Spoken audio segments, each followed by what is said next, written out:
Manuel Benamente. Manuel po. Okay. Gaano na po kayo katagal ng inyong kinakasama?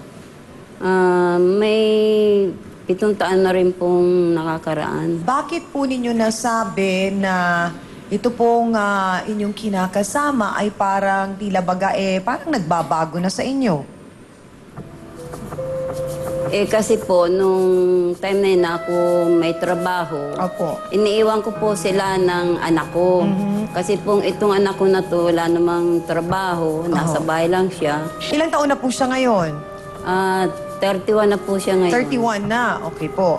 So, kamusta naman po ang naging relasyon nila bilang yun po ang kanyang amain, yung pong inyong kinakasama? Kasi po, nung bago kami magsama, pinaliwanag ko po sa kanya na, anak, mag-aasawa na kako ako. Opo.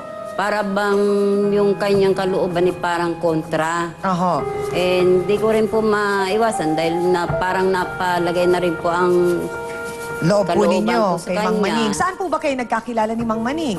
Kasi po, nung December na yon na tamang mag-aanak siya sa kasal, Oho. nag-aanap po siya ng tatay ng kanya, ng So kayo po Terno. ay mananahi po kayo. Opo. Modista po kayo. Opo.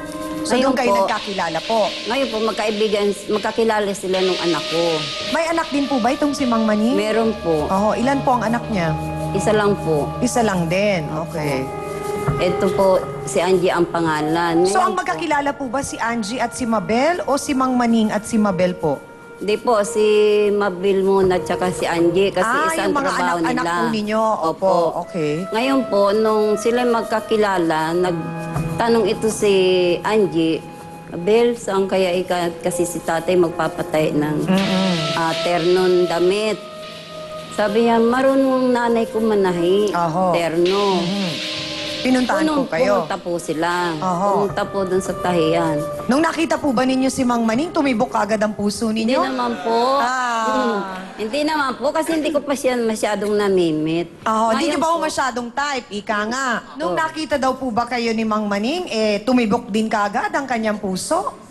Ewan ko po, kasi ako hindi pa naman eh. O paano po kayo mga ilang, ano po ba, buwan o taon bago kayo nagkapalagayan ng loob? Inabot din po ng taon yun. Ay, taon din po pala. Ngayon po, mga ilang So nung araw nagsama na po kayo, anong sabi po ni Mabel? nayayamot po siya. Papakita siya ng inis. Opo.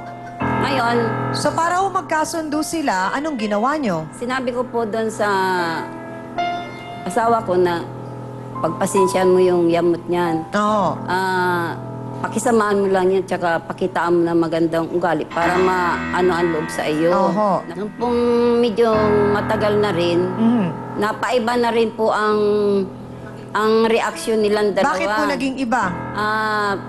Bukod po doon sa may nabalitaan na po ako na itong anak ko at saka si Maning may hindi magandang aksyon sa loob Ano ng po bahay. yun? Noong pong umalis akong maaga, pumasok sa trabaho, ang isip ko, umuwing maaga para makita ko kung anong reaksyon ng dalawa kung sakasakaling nandun sa bahay yung asawa ko. Kasi sabi niya, lalabas siya ng jeep. Parang umano yung dibdib ko. Oho. Ginawa ko, pumasok ako doon sa kusina, dire-diretso lang ako doon sa loob. Ang laking mga ako po na makita ko silang nakaakap doon sa anak ko. Kaya nalikalikan niya yung anak ko. Yun, hindi ko matanggap-tanggap na ginawa niya na yun. Tapos nung nagwawala na ako, nagmumuro na ako. Ang ginawa nila, nung pinababalya ko na yung dahil sabi ko, matagal na akong sinasabi sa akin ito, hindi ako naniniwala. Pero sa ngayon, nakita ko nga akto na may ginagawa kong hindi maganda. Hindi na pwedeng pagsisinungaling yung ginagawa niyan.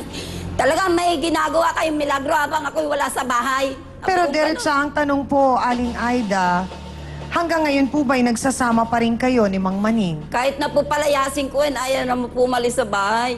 Ayaw pa akong iwanan. Abay, narito po ang lalaking nagbigay daw ng pasakit kay Nanay Aida. At alamin nga, bakit hindi pa siya nagpapaalam ng maayos? Narito po si Kuya Manuel Maning Buenamente. Pasok!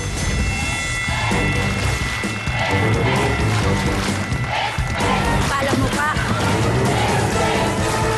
makapal ang mukha. Ayaw pa umalis sa bahay. Mang Maning, diretsahang tanong po.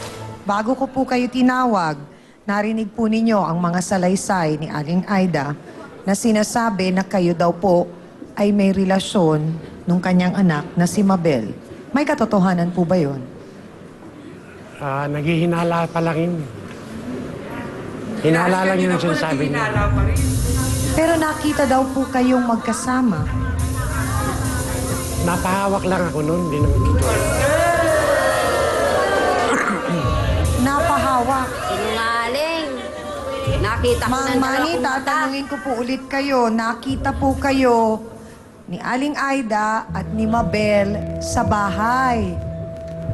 Na naghahalikan daw po kayo. Hindi totoo yun. Pa? Po yun, totoo, sinungaling ka. Sasabihin pang hindi totoo. Gawa lang nila yun. Abay, itinatanggi po ni Mang Manuel o ni Kuya Maning na sila ay may relasyon ng anak na babae ni Aling Aida na si Mabel. Alamin natin ang iba pang detalye at ang kanyang saloobin.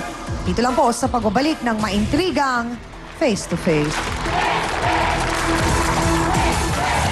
Kayo po ay nakita sa kwarto. Kasama po ninyo si Mabel. Ano pong nangyayari nun?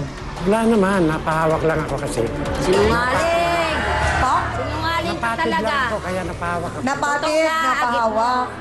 Tay, Ka. Sinungaling. I like it. Sa lahat po ng narinig kong rason ng kalalakihan, yan po ang pinakabago, ha? Pagtalikuran